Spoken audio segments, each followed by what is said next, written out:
10:45, seguimos en Se Tenía que Decir, y está la pregunta de cómo se calculan los saberes jubilatorios. Lu tiene algunas respuestas sobre esto. Hola, Jessy. Sí, como hablábamos, bueno, muchos tenemos algún familiar, un abuelo, una abuela, una madre, un padre que está jubilado.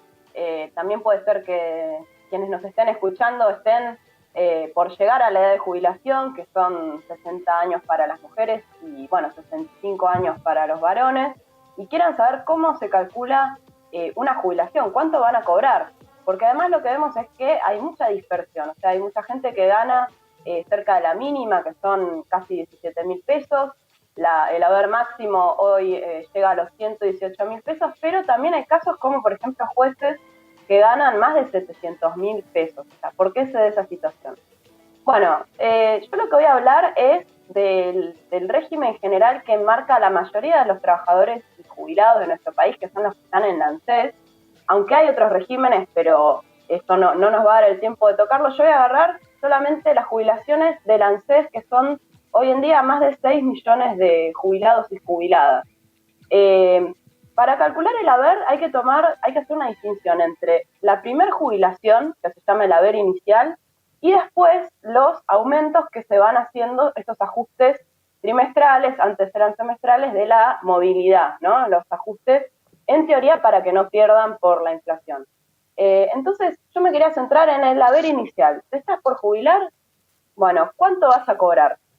En general, en la ley actual, que es una ley que viene del menemismo, la jubilación se calcula como un porcentaje del salario más una suma fija.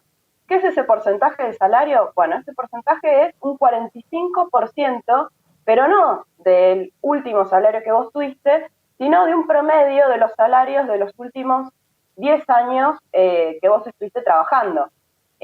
Obviamente a valores actuales, porque no es lo mismo cuánto cobrabas en el 2010, por ejemplo, que lo que estás cobrando ahora, porque en el medio hubo inflación, ¿no? Sino que se toman los salarios actualizados, se hace un promedio y se calcula el 45% de eso. Y eso se le agrega una suma fija que es el PBU, la prestación básica universal. Para poner un ejemplo, supongamos un trabajador que se está por jubilar, que ganaba en mayo 50.000 pesos brutos, ¿sí? Pero cuando le hacen el cálculo de cuánto es el promedio de los últimos 10 años de su salario, ahí ya les da 40.000 pesos como base. ¿Sí? Porque probablemente por antigüedad y otras cuestiones no es lo mismo lo que esté ganando antes de jubilarse que lo que ganaba hace 10 años. Entonces ahí ya tenés que se aplica 45% sobre esos 40.000 pesos del salario base. Y a eso se le suma, como les decía, la PBU, que es una suma fija que está llegando hoy a 7.000 pesos. O sea que ese trabajador que gana 50.000 pesos hoy, cuando se va a jubilar, va a recibir aproximadamente 25.000 pesos. ¿Sí? O sea, la mitad de lo que estaba cobrando en actividad. Eso se llama tasa de sustitución o tasa de reemplazo. Eso para tener una idea. Ahí ya tenés el haber inicial. Pero tengamos en cuenta que, acá un paréntesis, no es lo mismo los que son monotributistas o los que son trabajadores de casas particulares, por ejemplo. Para ellos el haber inicial no se calcula así, directamente van a la mínima. La mínima hoy que está en 16.800 pesos, una cosa así. Entonces ahí ya tenés un primer punto. Un jubilado que pasa de ganar un salario de 50.000 pesos a aproximadamente 25.000. Todo depende, ¿no?, de la trayectoria laboral de cada uno. Y después sobre eso, a medida que va pasando el tiempo, no es que va a seguir cobrando su jubilación de 25.000 pesos, porque, como sabemos, hay inflación y esos ingresos se deterioran, entonces se aplica una movilidad. La movilidad previsional, ustedes la recordarán, todos la conocemos por lo que fue el intento de la reforma a fines de 2017, que, bueno, que cambió esa movilidad y que implicó un ajuste a los jubilados en medio de un congreso y de mucha represión, un congreso vallado. También conocemos la movilidad porque es ahora la que suspendió Alberto Fernández y se votó en el Congreso la ley de solidaridad, que lo que hizo fue suspender esos aumentos y reemplazarlos por aumentos discrecionales por decreto. Entonces, bueno, todo el tiempo se está tocando cuál es ese ajuste que se hace trimestralmente. yo para mostrar también, no es que esa movilidad siempre preserva el poder adquisitivo, porque en los últimos 4 años, por ejemplo, los jubilados perdieron cerca de 20 puntos de poder adquisitivo frente a la inflación, o sea, aún teniendo esos aumentos trimestrales, por cómo está hecha la fórmula. Bueno, más o menos si llegaron hasta acá, sí, lo que tenemos llegamos. entonces, un haber inicial y la movilidad. Ahora, bueno, yo para ir cerrando, lo que quería plantear es que los requisitos para acceder a esa jubilación son muy excluyentes, porque no todos tienen 30 años de aporte.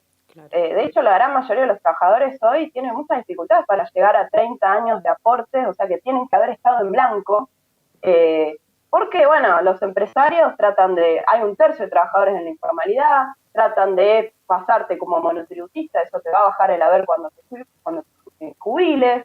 También muchos atravesamos periodos de desempleo, o también muchas mujeres mal llamadas inactivas, que no se les reconoce ese trabajo doméstico.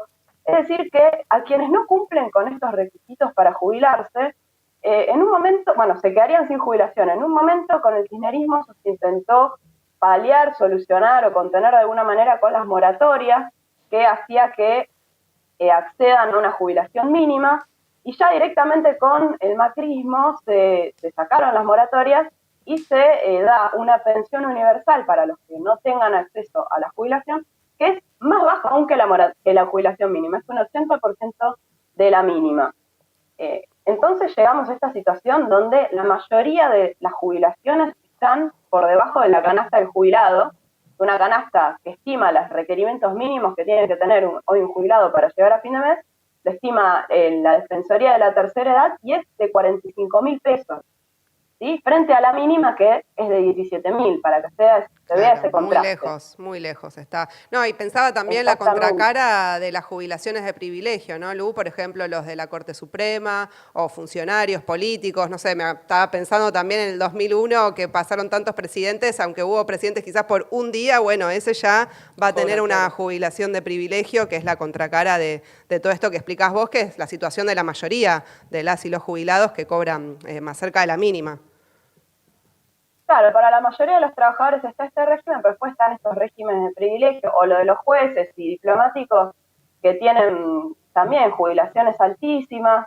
En definitiva, todo el sistema jubilatorio está apoyado en un mercado laboral súper precario. Claro. ¿Sí? Entonces, por eso es tan importante hoy también, entre otras cosas, la pelea que están dando los jóvenes contra la precarización laboral, porque el sistema jubilatorio lo que hace es reflejar ese mercado laboral precario por cómo está estructurado, y por eso también hay una pelea histórica de los jubilados por el 82% móvil, porque el 82% móvil, ¿qué quiere decir? Quiere decir que no vas a pasar de 50.000 pesos a 25.000 cuando te jubiles, sino que se mantiene una relación de 82% de tu salario, y además vas a no tenés el problema de la movilidad porque es móvil, o sea, permanentemente cuando hay aumentos salariales se va aumentando tu haber.